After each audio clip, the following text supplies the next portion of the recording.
Welcome to Zagging 101. My name is Danhoff, and today we have a very special training for you as we're going to go through the top 7 hacks to post on social media.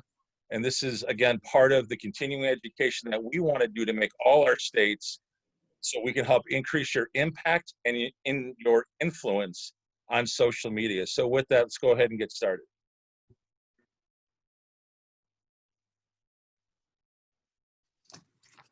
My name is Guy Danhoff, and you guys can see there on the left. Basically, guys, I'm involved with MOSHAPE, Missouri Healthy Schools, and Shape America.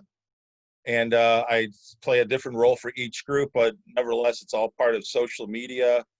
And again, it's really cool the things I get to do. I'm also an international author. Some of the things we're going to talk about today came directly from the textbook I co-authored. I was also a co-editor. But I wrote a chapter specifically on marketing your program using the digital channels. So we're kind of excited to share some of those things with you. And then, of course, I'm also an assistant professor at Missouri Baptist University. I teach in the exercise science and the sport management programs. And I teach actually social media, marketing, and communications.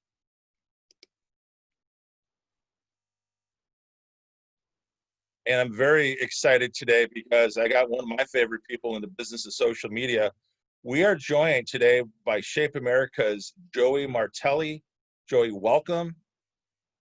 And Joey and I, every 2 weeks, we have a strategy call for a half hour. Sometimes it goes to an hour. Basically, guys, we talk a lot of hack.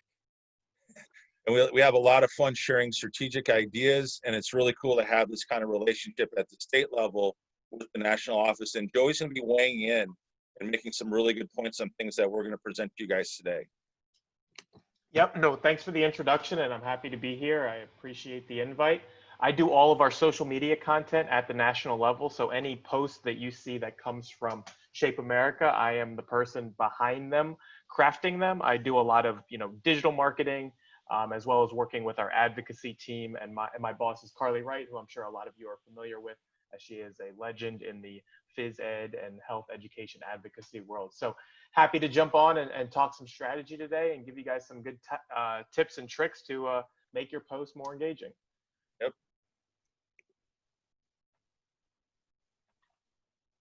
So guys, I've been watching lately on Netflix, The Last Dance. And I got to tell you something. It's the story about the Chicago Bulls.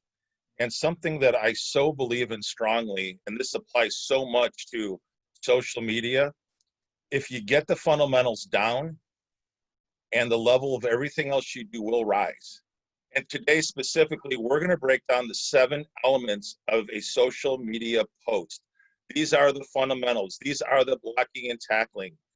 To be really honest with you, Jordan obviously was legendary because he was so proficient at the fundamentals. And all I can say is on behalf of MOSHAPE, in the last 60 days, we've had record-setting 2 months, if you would, in our social media, when you look at almost all the different levels of metrics and analytics. And I'd like to think a lot of it is because we're getting the fundamentals down more and more, as well as the state of Kentucky. They reported this week the same thing, and we want to share with you what those fundamentals are.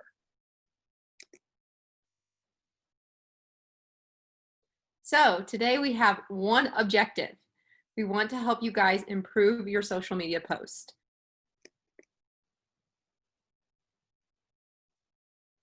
So guys, this is just a typical post. This is something on our Health Moves Minds.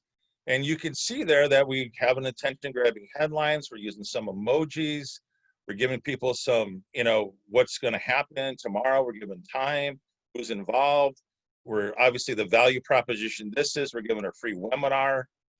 And of course, what it has to do with SEL lens of equipping with the necessary tools for their lives.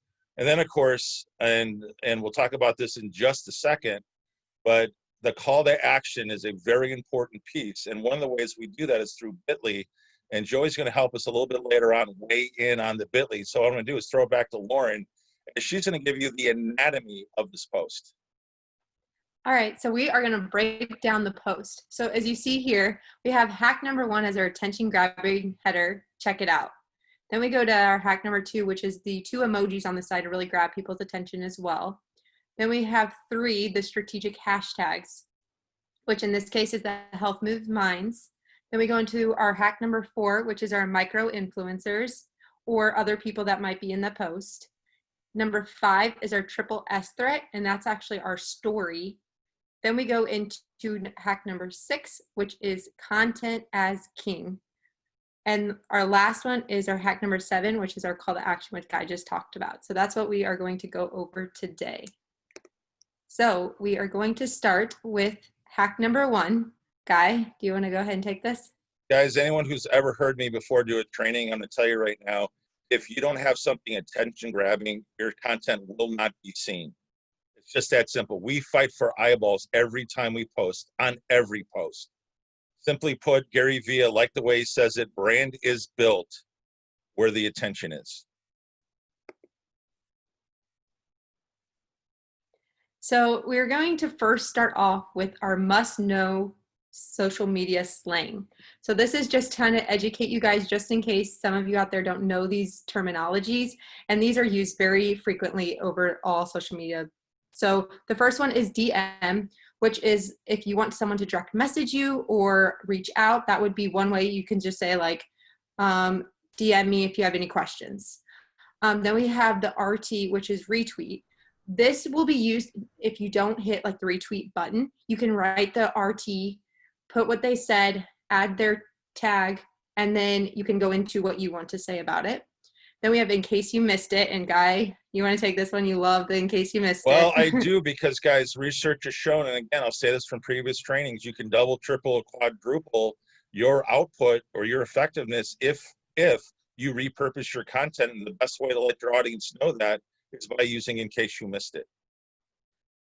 Okay, yeah, that's so true. And then we have by the way, which is just something BTW, and then DIY. Guy, go ahead, take that one too. Yeah, the do-it-yourself guys. If any guys have ever watched our Stuck-at-Home Snack Show or Speaker Spot, they're constantly doing DIY, showing people how they can do it yourself. And there's, again, a great strategy for using this as a hashtag so people understand the purpose, again, quickly. What is not to mention you save space on your tweets. Then we have, so it can either be IMO or IMHO, which could either mean in my humble or honest opinion. And this is usually like a disclaimer on a hot topic, and they want to add their opinion to it. So that's where that would be used. CTA, call to action. Joey, I'm going to throw that one to you.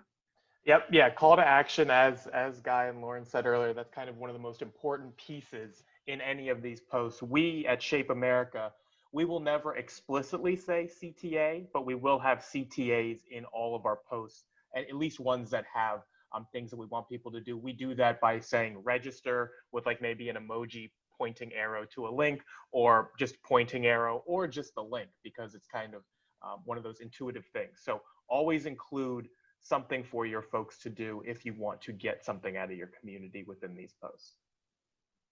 Thank you so much, Joey. So then we have BTS, which is behind the scenes. AMA, Ask Me Anything. And I've seen this a lot whenever they do like Q&As or big interviews, and it's usually live streamed. So that gives you an opportunity for you guys to really engage with your audience.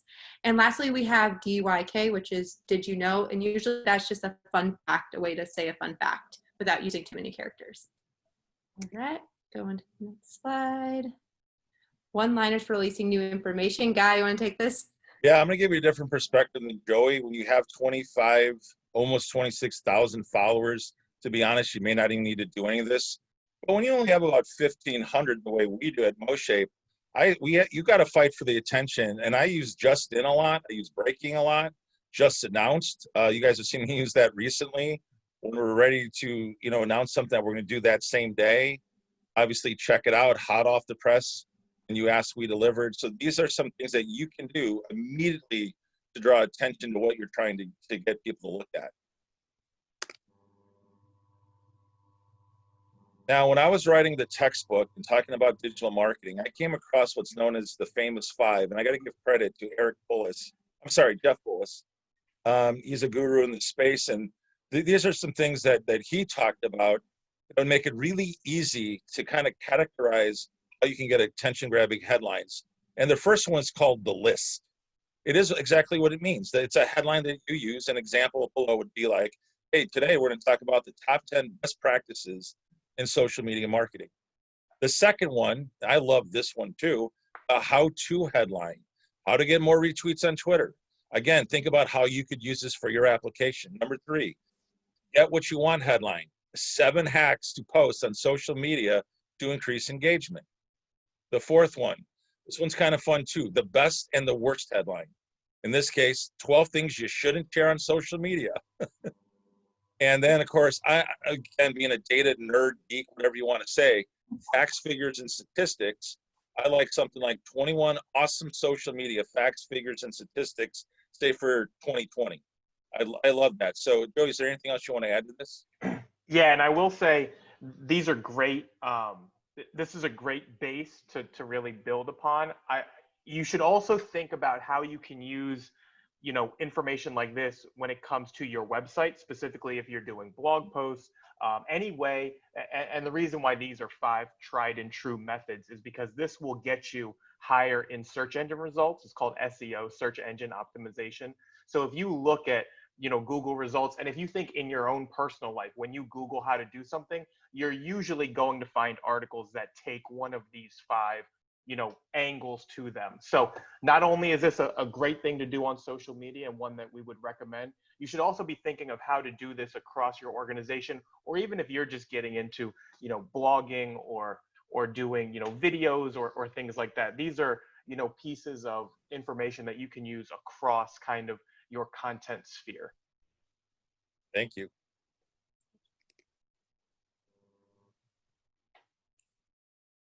Now I want to shift gears. I'm going to throw this over to Lauren, but one of the things that recently has come about is this use of emojis to communicate. And Lauren, why don't you kind of break this down for us?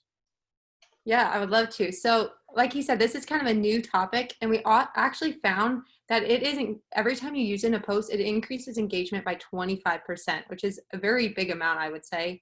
And another thing that I like is it adds emotion without using a lot of characters. So you can kind of give them the theme of your post by the emojis without saying things and wasting characters on that.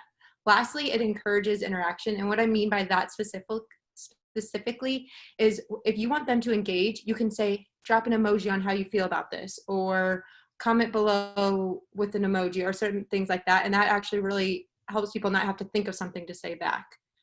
Anything else to add, Guy or Joey, on that? Yeah, the only thing I would say is I echo, everything Lauren just said. And when you're talking about a brand like your organization, on the adds emotion piece, using emojis also builds your brand's personality.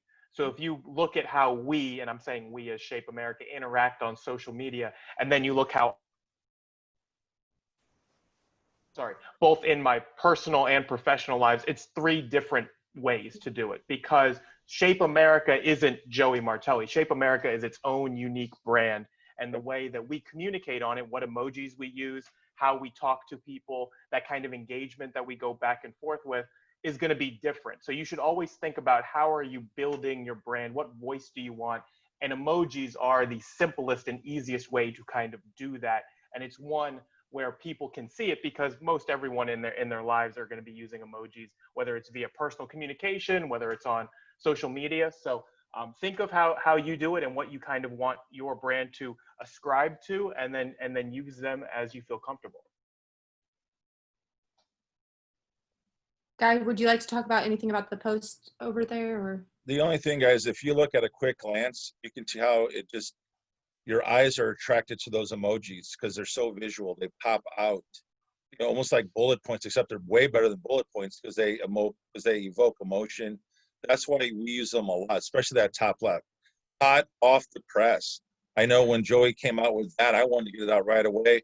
I'm directing my head, what should be the attention grabbing headline? Hey, let's use the emotion.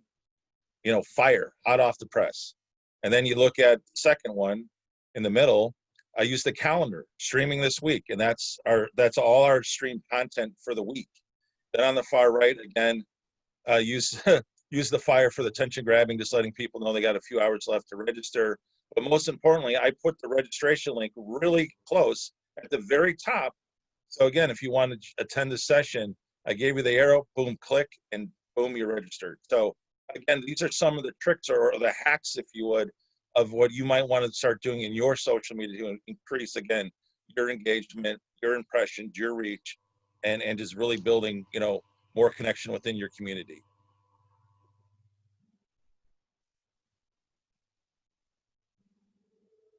So strategic hashtags. So we kind of did a do's and don'ts. And one thing for your hashtag, and the number one thing I think in my personal opinion, is to make it easy to remember and spell. And that goes to the shareable piece, because if they don't know how to spell it or remember it, then there's no use really. Research, make sure that they're not using it. And if it is being used, make sure it really relates to your brand. Lastly, ability to draw people in and invoke curiosity to join the conversation. Guy, I'm going to kind of jump that over to you with that. Well, yeah, and guys, one of the other strategies is, you know, you want to make it inclusive, definitely shareable, but discoverable. And again, we're talking about some of the analytics. That's why I chose for the session that it's going to be Zagging 101. I checked, there was nothing about Zagging 101 anywhere. So when we get some traction on the post, guess what? It jumps up on the search engines, to Joey's point earlier. I don't want to over-belabor the point of that, guys, because there's a whole science behind it. But again, when you start thinking about how you can cut through the clutter, these hashtags really matter. And in some cases too, to make it shareable, is maybe you're going to jump in conversations that other people are doing. For example, like last Thursday, Shape America had what? Shape advocacy. That's another reason why you want to do that. So we're all jumping in. We're all one big voice. And Joey, you can kind of finish that thought. Yeah, no, and you know, for us at Shape America, we always try to keep the same type of nomenclature when we name things. So convention is usually Shape and then the city. Obviously, Shape advocacy. We have Shape reentry and things like that. Just because it gets people's mind in a place where they're kind of used to seeing it. The one thing I will say about this is, if you are running a campaign, you have to assume that people will misuse the hashtag, and that's just the nature of the beast. I can tell you, for Tampa, our convention last year, we had hashtag Shape Tampa, hashtag Shape Tamapa was used over 500 times, because all it takes is one person to misspell it, and then it'll fill automatically in, and then now we just have a bunch of Shape Tamapas and Shape Tampas. So don't be discouraged by that. That's just the way things go. But you know, finding these do's and making sure that you, as a brand manager or someone who's trying to get a message across, is doing the correct thing is really, you know, step one and kind of what needs to happen. And then from there, you know, just make sure and watch and see what's happening in the community and throughout kind of social media. Oh, thank you, Joey. And I'm actually going to piggyback after that, because with the don'ts, you don't expect people to use your hashtag without reason or incentive. And then also don't neglect to educate. And that's to communicate the hashtag and why to include it in your tweet. Then the last two, the use capital letters unless an acronym. I found this on Twitter Business. It seems like you're yelling. So unless it's an acronym, just use the normal. You can do the first letter as capital, but the rest, make sure it's lowercase unless it's an acronym. And last one is over hashtag. I'm actually going to jump to the next slide for this. And Guy, you want to kind of go over this? Yeah, so guys, one of the things I could tell you, for example, Instagram, if you really get into the analytics and you get to the pro level, there are third-party things you can use for hashtags, where you be like an Instagram alone, they use 20 to 30. That's a whole separate session. Guys, that's like graduate school. I want to keep this again at the 101 level of things you can implement right now. And with it, Lauren, take us through this. Okay, so with Twitter, you want to use only 1 to 2 hashtags in each post. And the where piece is you can start it by attention grabbing, or if you want to emphasize on a word in the middle, or if you want to end it with a call to action, that's where you can put it in the post for Twitter. For Facebook, you want to stick to 1 to 2, and it's usually at the end of the post. And that's actually just more for grouping in specific groups now with the private groups. And then the Instagram one, you want that attention grabbing header, then you want a great story or something with Instagram, and they usually just put it in the comments. That way it's not polluting all of their great caption that they just worked on. The last one is YouTube, and I'm actually going to throw this back to Guy.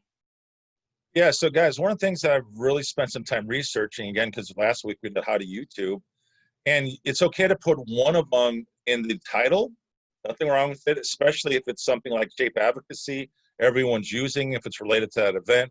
I know we do the MOSHAPE Minute. That's our hashtag that we put on YouTube. And then the other key thing I learned is that, this is coming from Hootsuite, is if you put it into the description, these hashtags, they'll actually show up right above your title. That way people can also see the need for checking out the hashtags along those lines. So there's a whole strategy, even with YouTube, on how they really refined the use of hashtags. Again, this is coming from the latest information from Hootsuite and a couple other sources that I've recently researched.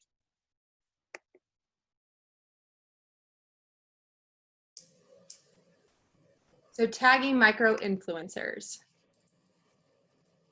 Guy, do you want to take this? Yeah, influencers, guys, are just simply people who have built a reputation for their knowledge or expertise in a specific topic. And I think in our industry, you know, we could throw out some names. We know some people who definitely do that. Their work is awfully highly active. And of course, it's also very niched groups. Of course, the easiest way to spot them out is they're regularly responding to posts on social media or blogs. Another great thing that they do is they certainly take recommendations seriously. And they also will build up huge trust with their audiences. And I'll just throw this out there, and Joey, you can respond to this, but at least in the world of HPE, I have to think of one of them is really someone like our past president, Jamie Sparks. I mean, you know, Jamie wasn't this way when he started, but towards the end, especially when he got into the pedal pep talks, I'm not talking about the recent ones that he was doing during his presidency, played a really huge role. And I was wondering, Jamie, if you can kind of, I'm sorry, Jamie. Sorry, Joey, if you could comment to that. Trying to give me a promotion. Yeah, no, that's, you know, a great point. And it's one of those things where micro influencers are people that you can identify pretty plainly, but they're also people that can be cultivated. And if you're running a state account or a district account, you know, you really need to be looking for some of these people. I can give you a few in our community that you know, we love to work with. One of them is Mark Fulmer, who has obviously the treadmill talk. So any person that's kind of creating engaging content and then is communicating with people off of that and developing a following is exactly who Guy is talking about, a micro influencer. And there's tons of them. You know, Kyle Bragg in Arizona is probably one of the newer ones that we've seen, you know, where he's doing a lot of engaging videos. He's tagging what standards he's using all of our hashtags, and he's someone who, you know, people are starting and have really responded to the content that he's putting out. So those are the ones that we see, like, you know, like Guy said, and I'll reiterate, there's so many people out there, and there's people that someone like Jamie who may be involved, but once you kind of steer them on social media and kind of give them some tips and tricks to kind of build a following, they become an influencer and a micro influencer just because, you know, they're in that position. So I would highly encourage you to, you know, look in your network and think of yourself potentially as a micro influencer, and think of how you can kind of up your game by doing things that are comfortable to you. Like, I'll use Mark Fulmer again. He was hopping on the treadmill weekly, every few days normally, and he said, hey, why don't I just record myself doing this and riff on a topic or answer a question or two, and that became a piece of, you know, static content that he produces weekly. So those are just a few ideas to kind of get your head in that space.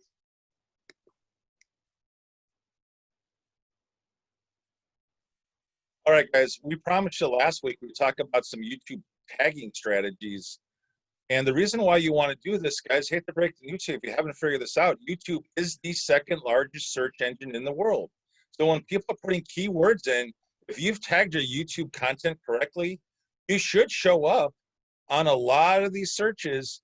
Because again, if people aren't going to Google, which is number one, they're going to YouTube and they're typing in these keywords. And I can tell you one of the things that MOSHAPE has benefited from greatly, because we've been putting out a lot of video content in the past 90 days since we launched our account. What's really helped us has been the tagging part of it. And that's where we're tagging not just the people who are on it, the MOSHAPE Minute, even variations of the MOSHAPE Minute. We do the same thing with all the content we put out. This is a strategy, guys, is when you guys go to make and create your YouTube videos, you want to be tagging, okay? Now, shifting gears. Now let's take a look at this hack.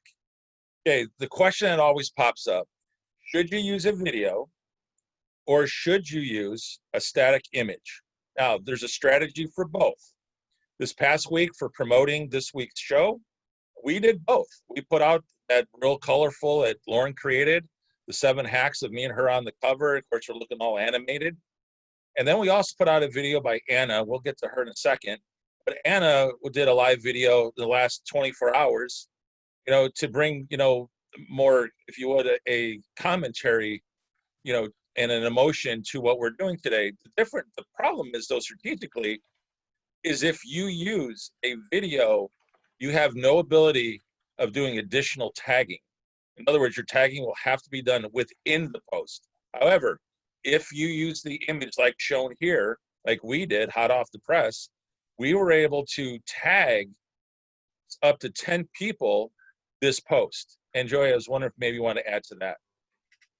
Yeah, and I would reiterate, what Guy just said, and really drive home the point of using 10 tags.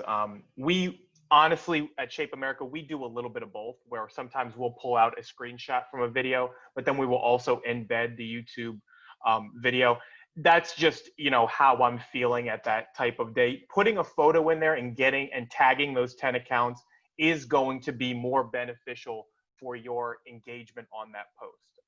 Especially if you're tagging accounts that will engage with your post, or accounts that have big followings. I can tell you, for us, you'll always see us tag the districts first, and then from there I will filter in more people as necessary. Usually Stephanie, our CEO, will get tagged, Carly, my boss, who's our advocacy chair, if it's an advocacy piece, Yasmin and Michelle if it's Health Moves Mind. So there's kind of a method to the madness of who gets tagged excuse me, in what photo. But like Guy said, I would recommend using a photo.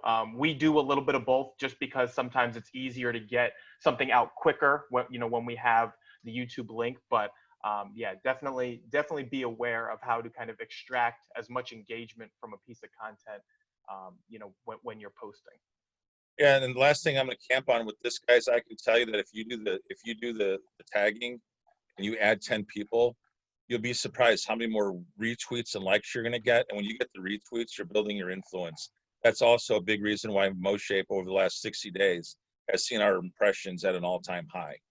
So this is a very, very important strategy, especially as you want to, again, improve your social media influence and impact. So hack number 5 is the story. And I'm actually going to jump right into it. So I'm going to call this the triple S threat. And the way to build your brand and truly make an impact is the art of storytelling. So I'm going to go into these 3 different S's. So we start with short. This is just going back to what Guy was saying, is we're living in a culture now that has very short attention spans. So we get bored quickly. So we have to kind of make it into micro moments. So maybe if you have a big interview, just take out some different things and splice it. And that way you can repurpose each information, but give that short 6 to 60 seconds. The next one is stirring. So this is making sure that you're evoking a reaction. And so if you do this right, people will pay attention. If that could be either you cause them an emotion or an action. And lastly is strategic. So you have setting it up, you have a punchline, and you kind of hack their expectations. So you kind of go a different way than they weren't expecting to kind of keep them engaged. And I'm gonna actually throw this over to Joey to kind of dive in a little deeper with this. Yep, and I'll, taking this piece of content, and we kind of talked about it at the top, and we'll show, why each of these elements is important, but that, that piece that you want to drive home, you should spend the most time on that, using emojis, getting a attention grabbing headline, all of that stuff is perfect. But if the content, and Guy will talk a little more about this in a little bit, it isn't good, or if you don't have a message that will resonate with your community, you're kind of doing a lot of things for not, it's not going to be worth it to you and your brand at the end. So as an example, we'll show you this one. And this was, a piece of content that MOSHAPE put out fairly recently, because Online Advocacy Day was last week. In here, Guy crafted, a message, and then it says, Brett recaps the impact of Thursday's online Backyard Advocacy Day and shares his thoughts on Stronger Together. So you have the best of both worlds there. You have a hashtag, you have a few hashtags actually that, kind of explains what they're going to be talking about.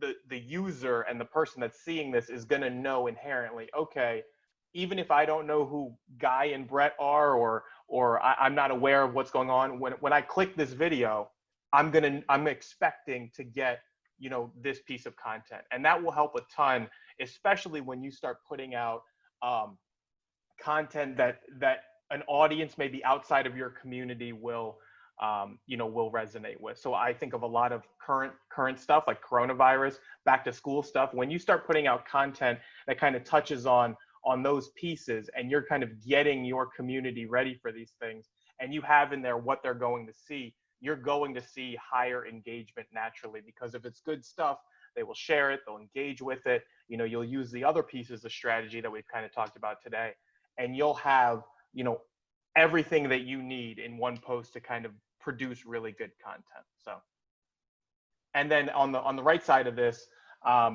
this campaign, and it's a campaign of, why did you choose your PE? What's your why? That came from someone in the community. They reached out to us and said, hey, I think this was in early February.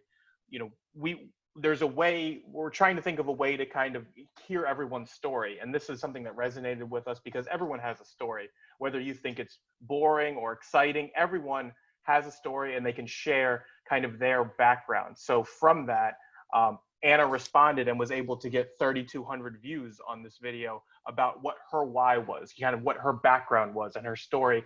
And Anna was someone, quite frankly, that we didn't really engage with before this. She kind of, saw this, realized that she had something to say, and then made this video, and it blew up within our community. So, that's just one small example as to, what you should be doing, and how you can kind of pull the most out of pieces of content. Thanks, Joey, for the compliment. I appreciate it. No problem. So content is king, and I'm going to throw this back to Guy. I'm going to take this. Yeah, guys, I'm going to say this. Everything we've talked about really comes down to this one thing, and it's true. As Joey mentioned, content is ultimately king. It is what's going to drive behavior. It drives decisions. It drives if someone's going to engage right away or not. And content should do probably one of four things. It can do more than this, but these are the big four that I've seen in the literature. And the first one, it has to inform. That's why, in my opinion, every state should be posting weekly, because there's so many updates just with the coronavirus or all the reentry guidelines or considerations. This is a great opportunity for the states to connect just on an informational basis. Number two, you can entertain. Let's just be honest. Our past president, Julie Lobianco, look, talk about someone who took advantage of her guitar and her singing. And, she just knew how to engage through that. I'm not saying everyone should do that. But again, content can also entertain. And of course, educate. I mean, that goes without saying. That's what we do. And that's why the types of content we put out now, like MOSHAPE Minute, the healthy snacks, Spaker Spot, or even this content, this session we're doing, is we're educating. And then lastly is offer utility, where you can actually do something with the content. You can share it. If you were moved by it, so much more you can do with it. And here's the key point, guys. This is maybe one of those big takeaways from today. And here's what I've discovered. And guys, this is after reviewing over 200 pieces of literature in the past 2 years. It's going to come down to this. If I had to tell you what's going to drive your content more than anything, it's this. If your content centers around your audience rather than yourself, you will win. In other words, you can't make it about yourself. You got to make it about them, because when you make it about them, they're more likely that they're going to engage. They're going to, that they are going to obviously be part of the conversation. But sometimes you can see that people, when they make it about themselves, it can repel your audience, versus if you make it about them, if you're adding value for them, that is the sweet spot in this whole thing in terms of your content. And before we leave, Joey, you want to add anything to this? Yeah, and I will say, all of these super important, and they should all be a part of your strategy and how you are laying things out or scheduling.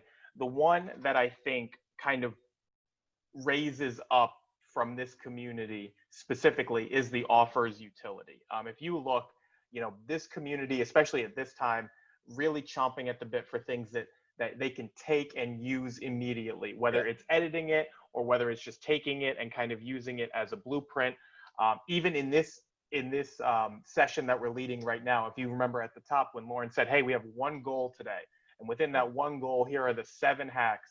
There are things that, if you are half paying attention or not, you have like 3 or 4 slides where if you can gather from that, if you can get what you need from that, you'll be able to go and, on my time at least, 2:30, put out a tweet that includes that stuff, and you'll see higher engagement. So really thinking about taking things and maneuvering them in a way that they can be used, especially with our group of people. That is something that really resonates. It resonated before coronavirus. It's going to resonate during, and I bet you it'll resonate after. So really think of that. And I think, at the state level, at the district level, there's so much, interesting stuff going on, and there's so many interesting angles to take in this that you should have a ton of different ways to go. And if you ever need any help with that, feel free to reach out to Guy or myself. We're more than willing to kind of look through some of the stuff that you've done and kind of give you pointers. But that would be the one that I would say, if you're,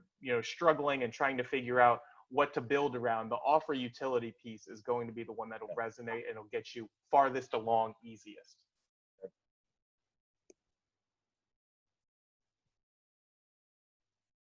So we are finally to our last hack, which is call to action.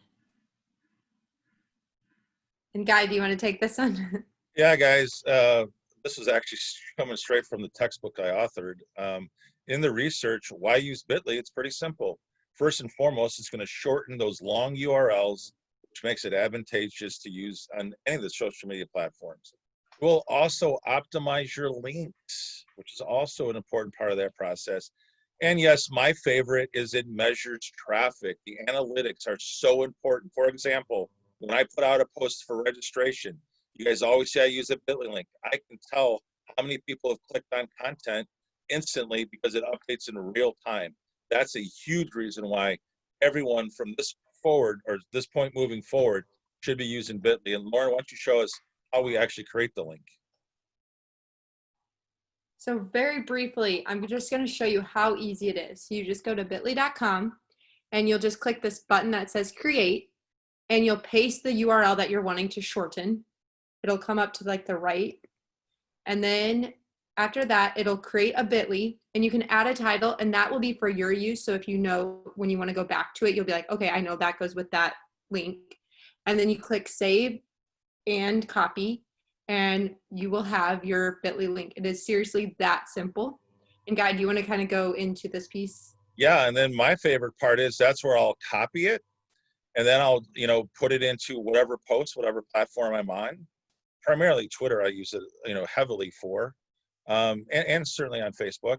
But what I like about it is then getting the real-time feedback on how many people have clicked it. So that's your call to action. And if you click the slide, you're then going to see, like on the left-hand side, when you go to your Bitly app on the phone, you can have all, it's in descending order of your most current to the opposite way. And that way you can see your most current links. And yeah, you can use even in YouTube links. Yes, I saw that question, Brett. Yeah, you can use Bitly in your YouTube links as well. And what's great about this is, again, you can see on the left-hand side, the number now go to the right. And this is from 2 weeks ago. I pulled a top 10 report, and that top number was our very first Zagging 101. And that second number, YouTube, on that 500 happened to be an interview that I did with Laura Beckman and Tom Lowry, our executive director, as we were talking about the reentry guidelines, or I should say considerations, as we were teeing up an event for Monday through Missouri Healthy Schools and Bessie.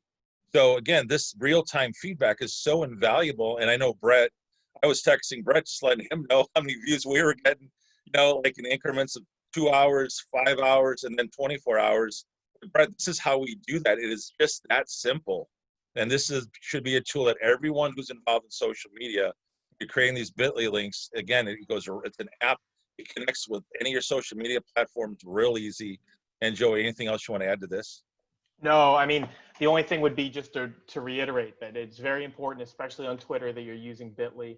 We use it across the board. The only time we don't is if we have a branded URL that's kind of short. Other than that, this is going to be the way to not only help you be more efficient in what you do on social media and save characters, which is always, a huge thing to think about, but it'll also, like Guy said, give you that natural reporting piece, and it'll do it in fairly real time. So as he was talking about with his conversations with Brett, you can kind of get that instant gratification. If hey, I think this is doing really well, you can look at it pretty quickly and then angle it up to see, oh, it's trending to be our number one thing. It's trending to be top 5 in the last 2 months. And I do that with our team internally all the time, because that's how you get buy-in at the top levels of your organization. That's how you can explain it to someone who maybe this isn't a part of their day-to-day job and they're not really following if you're just going to blurt a bunch of numbers at them. If you can kind of break it into those terms, it helps you really get buy-in. And I know Guy has had huge success doing stuff like that. Yeah, and guys, the last thing on this, I just want to say thank you for the outpour of you guys engaging on Zagging 101, because I didn't put up the latest numbers, but the truth of the matter is right now our top 2 trending pieces of content that we've put out across anything we've put out has been our first and our second Zagging 101 sessions. And last week we were at 955. I'm hoping this week that we break 1,000. And if we do, Joey's getting a gift card. Yeah. So we need to break 1,000. So awesome. So I am so happy to announce our special guest, Anna. She is actually part of the Health Moves Mind Committee at MOSHAPE. Anna, I'm going to send it over to you. All right, I have to do this right. Hold on a second. Oh. Hey, MOSHAPE members! So I have to do that. Christy and Terry Gardner are at the Central District for Stanford at a workshop in Sioux Falls, South Dakota. So I had to make them proud, according with our brand. And you'll see the picture on the first picture with her with one of our signs. It definitely became part of our brand as we got started, as Christy got started with it, which I love so much. So now we all have our own, so we can, each be a part of that and include it, which is really awesome. So thank you so much for having me today. I really appreciate it. We're just kind of coming to the end of this, and just to recap all of the different parts of the posts, we have gone from all these 7 hacks, and I just want to share some of my faves that we do for Health Moves Minds. And we have kind of got our SEAL Team 6 hashtag that we go with, which originated with our Talk Your Walk that we did earlier this year. It's kind of how it all started. So you'll see on the first slide with Christy, we have, just the importance of, we strategize what we were going to use with our tags and what we were going to use with our hashtags. We came up with 3 of them at first. No, we came up with 6 of them for each of us to use 2. And then all of us ended up using each other's. But we still had a consistency of hashtags to make sure that we used for Talk Your Walk. And then we also had another consistency to make sure that we used just for the webinar that we put on as well. We have it on our sign. It goes from everything that's on our sign from we're all in this together. So last year was Mo Tattoo for Sparks. So we needed a new tagline. So we chose this year as all in this together. And just to make sure that you all understand the importance of tagging people and putting it all together and making sure that it's timely, and it doesn't have to have every single thing, every single hack in it. It doesn't have to have all of it in there. It just has to have a few of them in there. But you want to make sure that what you're doing is intentional, and you want to make sure that you're creating a connection and adding value to the post and whatever it is that you're doing. So when you get started with it, don't be discouraged that it might start out looking totally different than it ends up, which is every single post for me. It goes from, it literally takes a very generic form. It looks like just a journal entry, and then I have to tweak it because usually it has way too many characters. So that's where the emojis come into play. That's where the hashtag comes into play. That's where all the little hacks that we've been talking about come into play, because we've got to figure out how is it going to grab the attention? How am I going to connect and start to build that relationship through a screen with the audience that I'm choosing to do so with? So like, that's really important of what we do. And it has to have a purpose behind it. Like, I know I've been talking about intention, but being intentional, having a purpose behind it, and making sure that you're communicating clearly with what you want to your audience. So I also will tell you that with everything else, you have to make sure that you're timely. You know, there's different news cycles and everything, and this is a really good strategy to talk about, just because, you know, if you put something out and then something else comes out right after it, whatever else that comes out immediately, it's going to bury your post. So it's a huge strategy that Guy and I know Joey, you can talk about this too in a second, that, you know, we're always communicating like what's going on and where is the news cycle, and you know, is there a lot of things going on a certain day? And if that's the case, then we need to look at something that might be a better day for that. You know, the song that we did for Jamie, it was Jamie Sparks, our past president, was the best example. That was all of the Teacher of the Year stuff was going on, Joey, that day, and it was all this craziness. And so just making sure that you have, that you know where the news cycle is and you're putting it out timely so that you can get the attraction and that the views and the impressions and the reach that you want your post to do. So Jamie, I'm sorry, Joey, you're getting like massive props here. First from Guy. I know. Man, my bad. I feel like I need to shave my head now.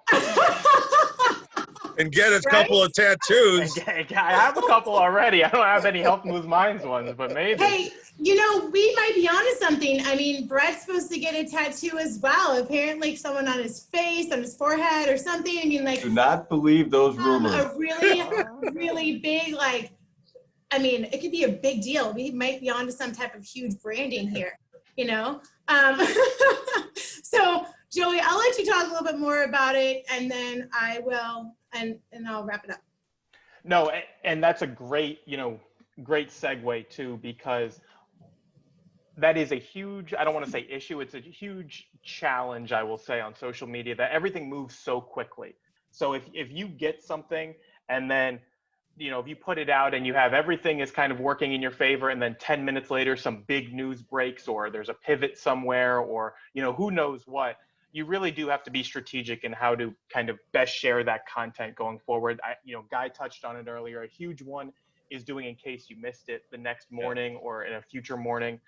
That'll increase your views organically, double, triple, quadruple times. The other thing to think of, and we're working on this internally, for full transparency, is the coronavirus in of itself. If you think of all the stuff that you were planning on doing, from March to June, whether it's personally or, as a brand or a social media, leader on your state accounts, that kind of, changed a little bit. So a lot of our back to school strategy is going to be like, okay, we had all of this cool content that was supposed to go early April.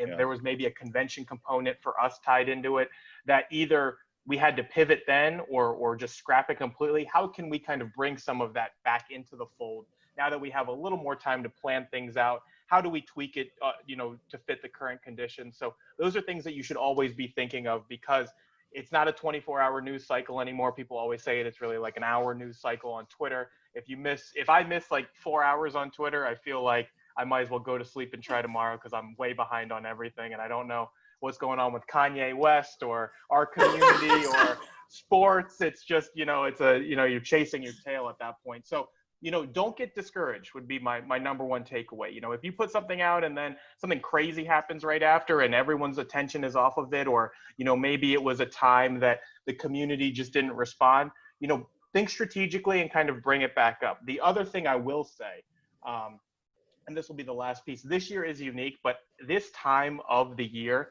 literally this week, is the slowest time on the internet in the world. Because if you think of you know, what you're normally doing at this time. Most people are on family vacations, they're laying on the beach. The last thing they want to think of is work. That's changed a little bit this year because of other forces, but you know, you really want to start thinking about, you know, for us, obviously, back to school, convention. We always refer to the time in January as the second back to school.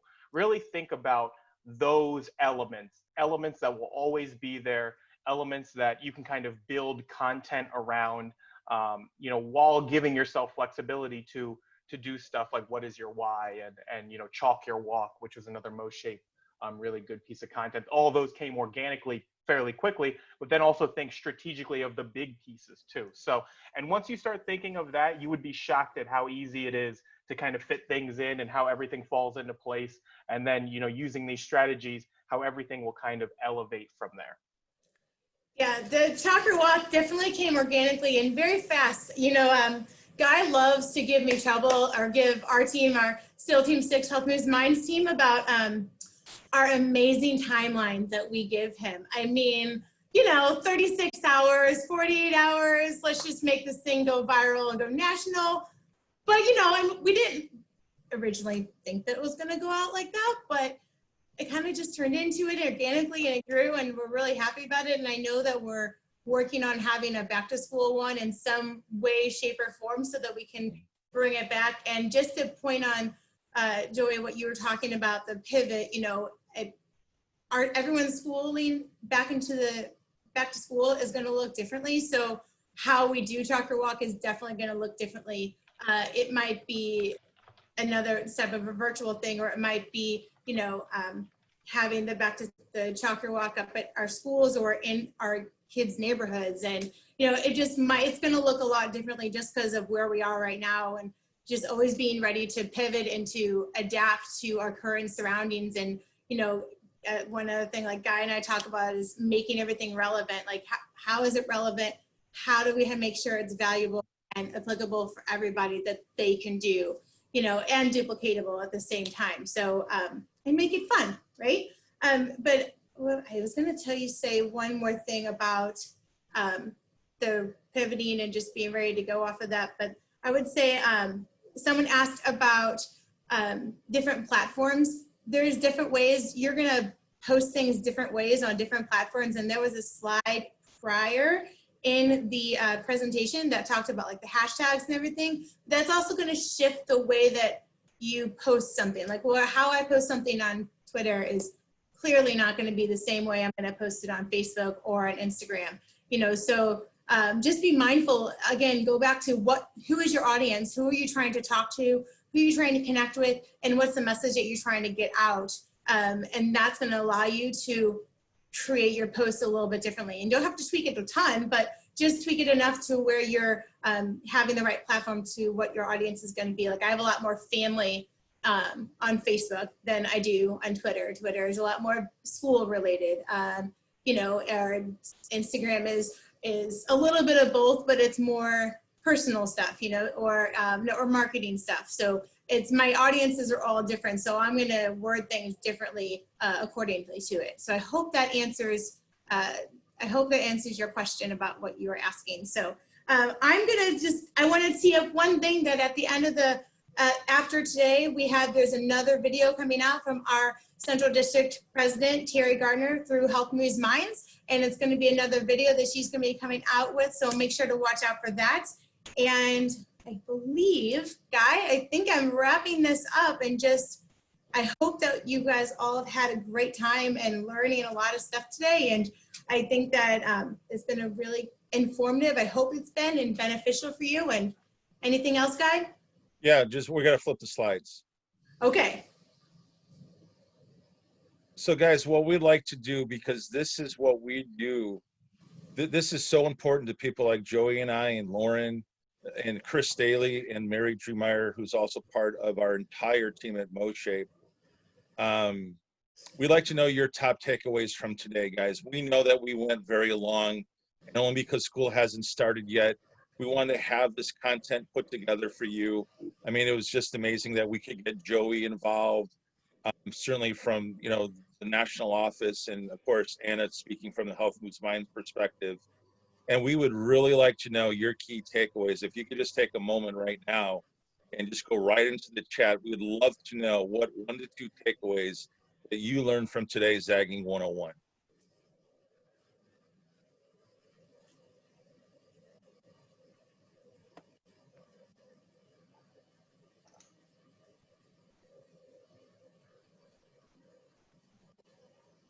Awesome. All right, so while you guys are still typing away, let's hit the next slide.